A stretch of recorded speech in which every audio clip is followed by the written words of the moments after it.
Hey there! How are y'all doing? So today, I decided to put in the movie Fatal Attraction.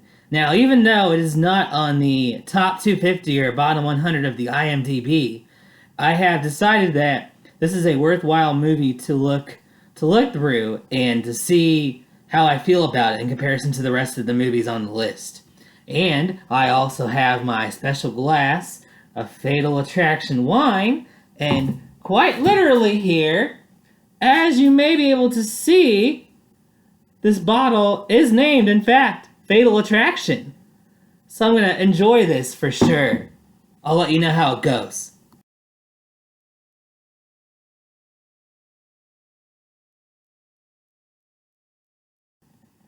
Alright, so I sat down and I watched this movie, this Fatal Attraction, and let me tell you, it's worthwhile.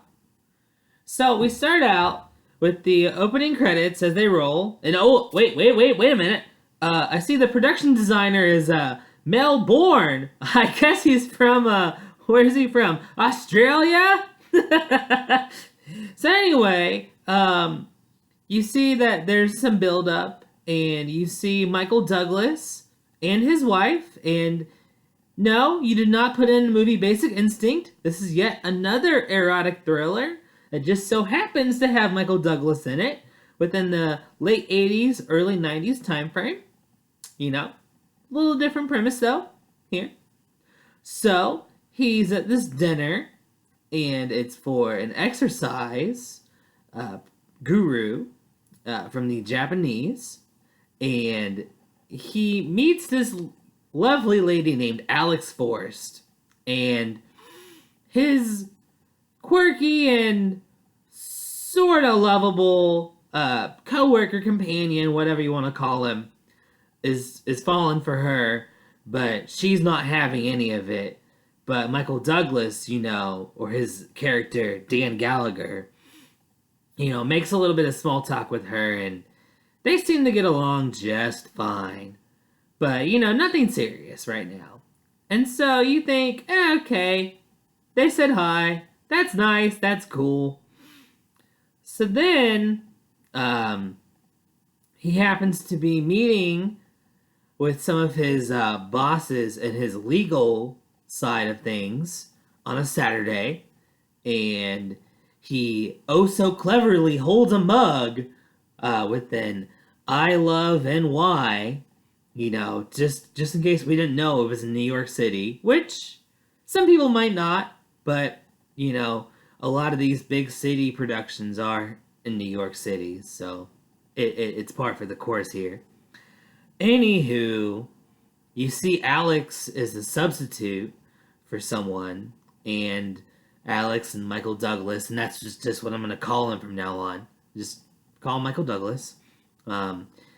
They see each other eye to eye again, and Michael Douglas is not really wanting to go home yet. He's not feeling comfortable about moving out to the suburbs and being closer to his in-laws. So he ends up meeting this Alex Forrest for coffee, and Alex Forrest, by the way, is played by Glenn Close, and personally, I knew her from 101 Dalmatians, the live action version, but beggars can't be choosers. And so, anyway, she's a hot blonde here with all of her curly locks, and it's a bit mesmerizing. I won't lie. It's hard to look away, and I can see why Michael Douglas had a hard time looking away. But as this moves forward, you realize, probably not the best idea for him to keep seeing her, and he realizes that pretty quick too. And he tries to stop it, but she's not having it. And you know what? This movie kind of convinces me in a way, and it's a little scary. I will admit, but this movie convinces me that Alex has a point. Now, I don't agree with everything. In fact, there's very little I actually agree with her on. But the definition of of lust and having the affair and Michael Douglas's actions, yeah, it's pretty shady and pretty shitty, to be left behind for those kinds of things. And you do wonder if she's actually pregnant or not. This is still at the time where this is more of a common thing to have a one night stand that turns into a pregnancy. This was even before the Maury show, that kept debunking the whole "you're not the father" scenario. But anywho, I thought there were some interesting quotes from this movie. One in particular here. She's 5 years old. What's she gonna miss? Trigonometry? And a little context. This is Michael Douglas's wife, who, by the way, is played by Ann Archer, and she is fantastic. She's a spunky little brunette, and she's got it going on. And this is my other point. Why is Michael Douglas cheating on her? It's kind of hard to see, And maybe it contributes to the point of it was just a lapse in judgment, a severe lapse in judgment. But nonetheless, it seems a bit silly because she's fantastic. And on top of that, she's a great caretaker of the child, Ellen. Now, that was a little bit of the Fatal Attraction line from earlier that I mentioned. But I should also mention that this child actress, Ellen, is actually played by someone named Ellen. So that's a plus. And she does a good job.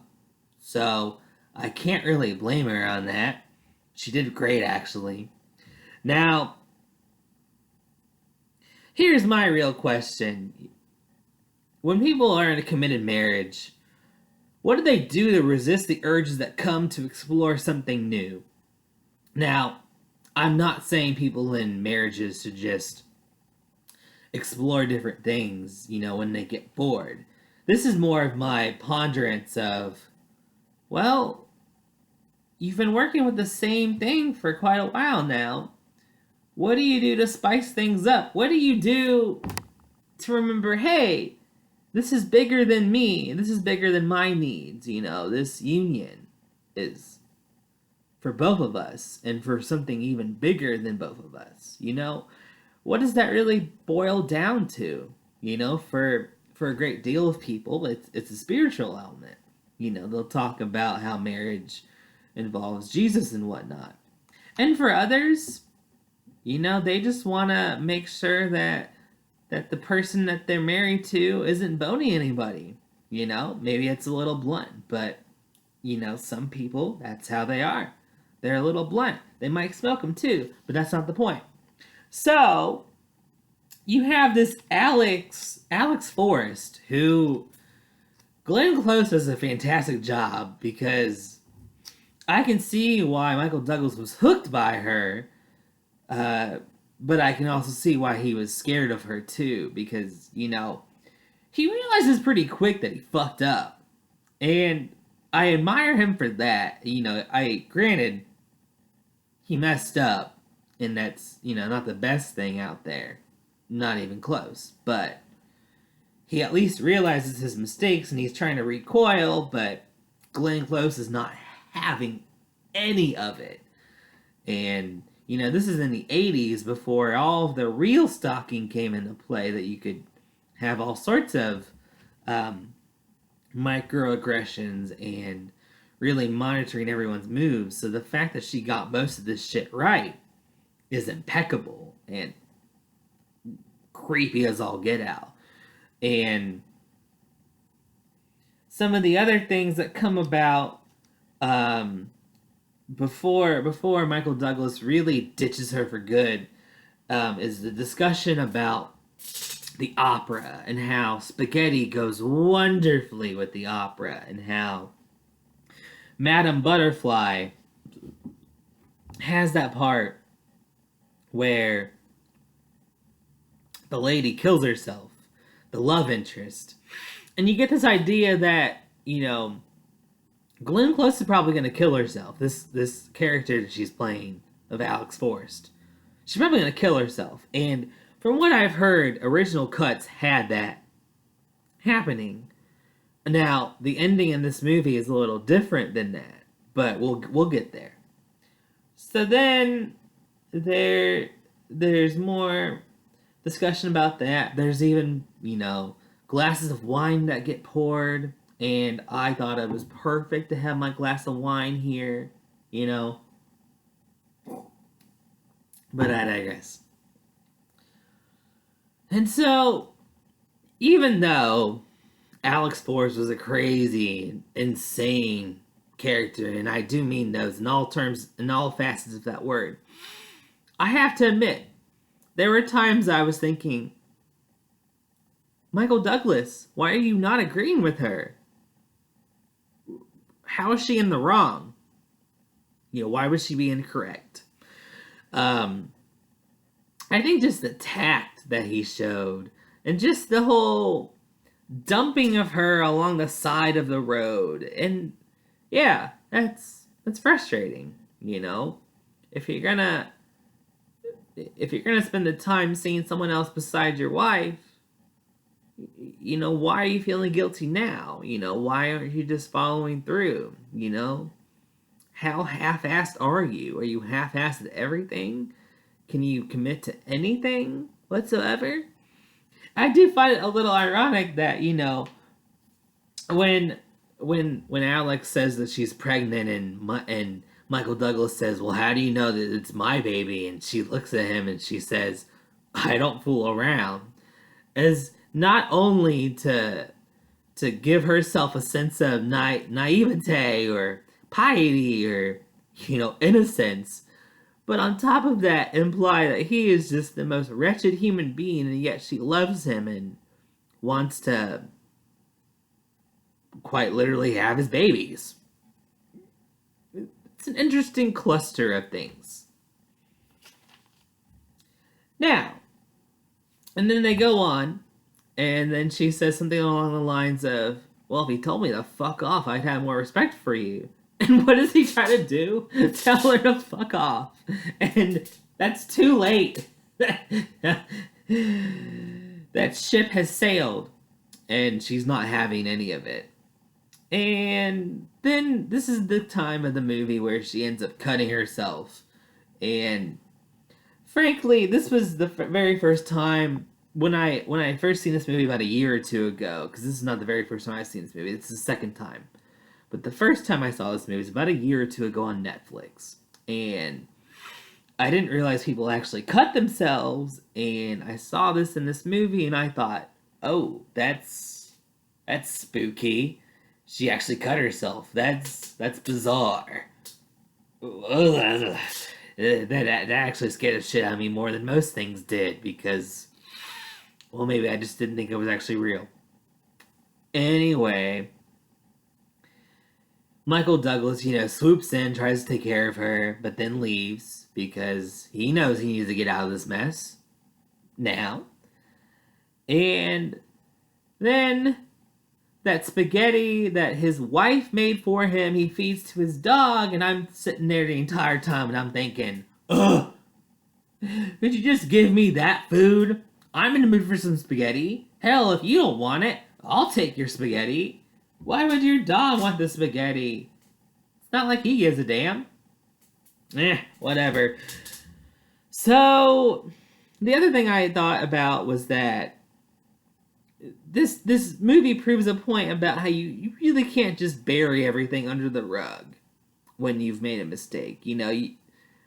Sometimes, if you are very crafty, you can get away with it, but you cannot count on getting away with it. That's not going to help your case, and in fact is going to be a detriment to you in the long run. Because you think you can cover everything up, but you really can't.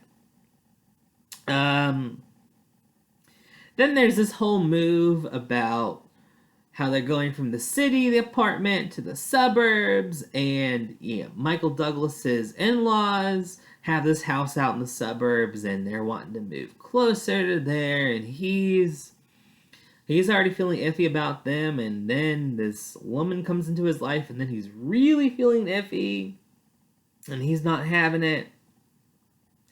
And Just when you think that Alex can't be any creepier, then she starts really barging in, making all the calls on the office phone, making the calls on the home phone, coming to the place of residence where they're living. Ooh, that's pretty spooky.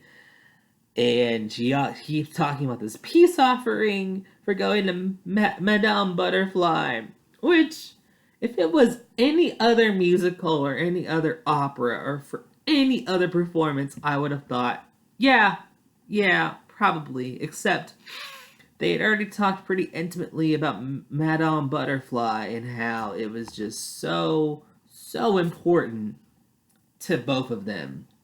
No, it wasn't going to be passed off as anything simple.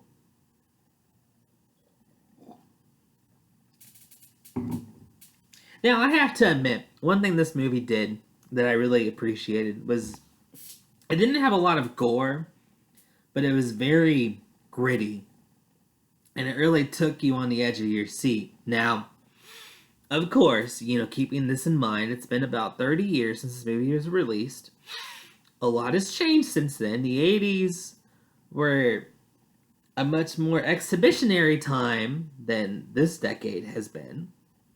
Most things going on now we're pretty muted to. We don't think it's that extreme. But in 1987, things looked a lot different.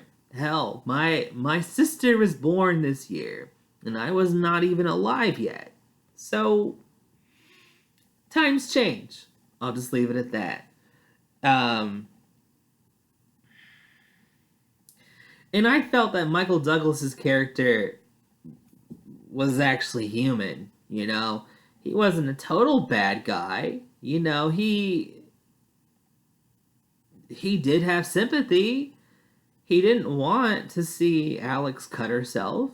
He didn't want to see his wife distraught. He cared for his daughter. He gave a shit. He's not a total waste of space. And he had this part of him that he caved to. He was sinful. He couldn't resist those urges, and he acted upon those urges, and now he's having to pay for them. And he's wishing he wouldn't have to. And that's what a lot of us wish. When we realize that we messed up, we don't want to have anything to do with those mistakes anymore. We want to be forgiven. We want to move on. And I have to give him props on that one.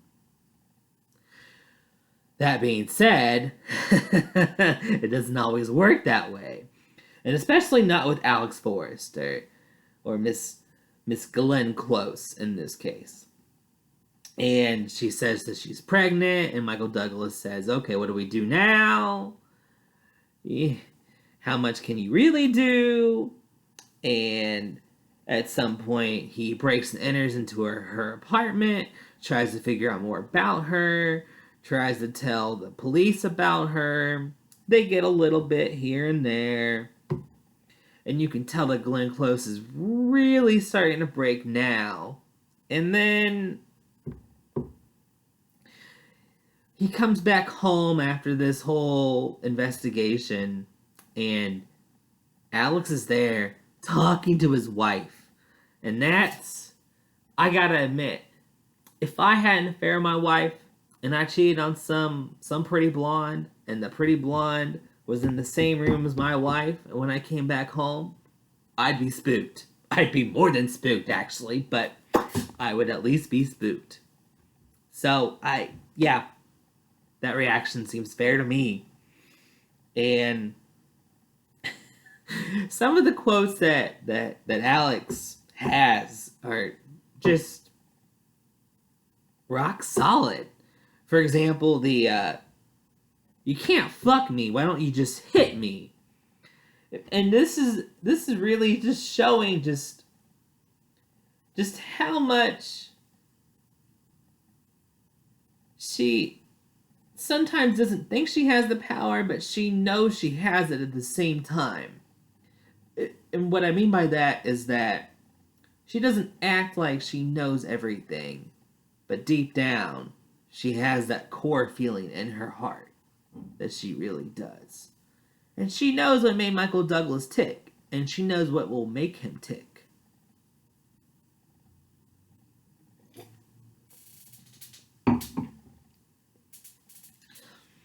Now, I usually write notes for these movies, and one of the notes I wrote for this movie was that, hell, if Douglas doesn't want his wife, I'll take her. And I say this because it's hard to tell if Douglas really wants his wife. He says he wants his wife. Sometimes he shows he wants his wife, but he keeps coming back. You know, he keeps crawling back to Glenn Close, and it makes you wonder, what does he really want? And maybe you don't really know by the end, and maybe you just don't really care.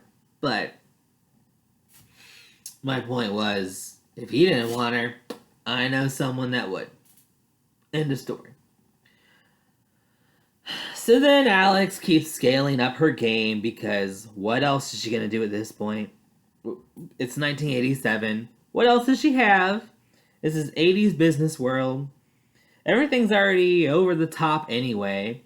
She messes up his car. She makes sure that his life is a further hell. His wife ends up getting in a car crash because she's so stinking nervous about her daughter. Now, her daughter has a boyish haircut. The end. There's nothing else to it. But it's an Ellen playing an Ellen. I can make more jokes about that, or I could just leave you to it. I'll make you leave those. I'll leave you to make those jokes. So, Alex ends up taking Ellen for a lot of rides, essentially like a Coney Island experience, which I have to give her at least credit that she didn't do anything mean to her. She just took her out of the possession, which, yeah, that's awful, but it could have been a lot worse. That's what I'll say. And it made Michael Douglas and his wife really reconnect again, and they're trying to get things back together. And then, of course, Alex is there trying to put the stake in the relationship, or in this case, the butcher knife. And you see Michael Douglas and Glenn Close fight in a bathtub, and he's trying to drown her because nothing else is going to work except for Glenn Close to be dead. Because at this point, nothing else is going to make this situation be fixed at all. And then he tries to put her under, and then he leaves her there, and then she comes back for a burst of life, and you think she's going to come back. And then I was actually genuinely surprised when Ann Archer, okay, so Michael Douglas's wife, just straight up shoots a bullet into Glenn Close, and voila, she's dead. And that was much needed. Much needed. Because you never knew if homegirl Glenn Close was ever going to stop. You really didn't. You had no idea. So, in the wife's defense, yeah, that needed to happen. Otherwise, it was not going to be a happy time. Now, in terms of how this movie stacked up against some other movies that we've worked with, you could say that there were some flaws in it. It was not perfect. And like I said, it did not make the top 250. But it didn't make the bottom 100. And, on top of that, it got a 6.9 on the IMDb. And it wasn't really that rigged. So, I would say it was pretty great. I'd probably give it around the B plus to B range. I'd probably veer towards the B plus range, because Glenn Close is one hell of an actress. Michael Douglas is quite entertaining to watch. You may not have as many twists and turns as you do with Basic Instinct, but damn it, you still have a great story. And you have a threatening premise. So, I would give it a watch for sure.